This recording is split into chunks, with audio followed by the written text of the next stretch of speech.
Attaque, le mouvement altermondialiste a clos ce lundi son université citoyenne, débutée le 24 août dernier à l'université du Mirail. Ce groupe autonome a été rejoint ces derniers temps, voire dépassé par des mouvements tels les indignés espagnols ou encore Occupy Wall Street.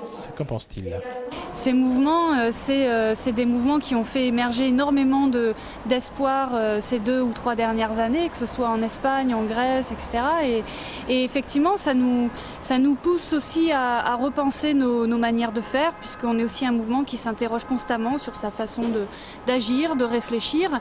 Et voilà, c'est aussi peut-être un lien entre l'ancien et le nouveau, entre les mouvements traditionnels et les mouvements qui repensent aussi les façons de faire.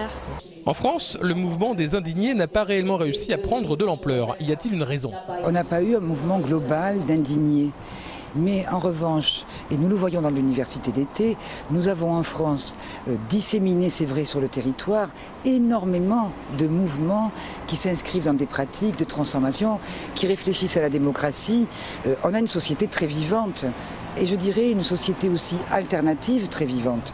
Donc voilà, il y a les ferments en tout cas pour qu'il puisse y avoir peut-être à des moments donnés des basculements. Se pose la question de la radicalité de la violence. Faut-il un électrochoc, des émeutes, des actions armées pour faire changer la société ?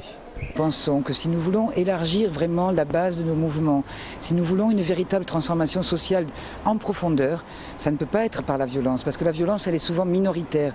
Elle est portée par des petits groupes qui entendent parler au nom des autres.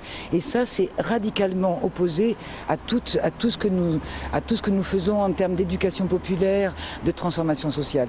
Et nous savons aussi que la fin ne justifie jamais les moyens. Nous faisons de la non-violence, mais pas de la non-violence passive, de la non-violence active. Nous parlons d'insurrection des consciences, d'insurrection, pas une non-violence attentiste et passive, non-violence active, vraiment un outil de la transformation sociale.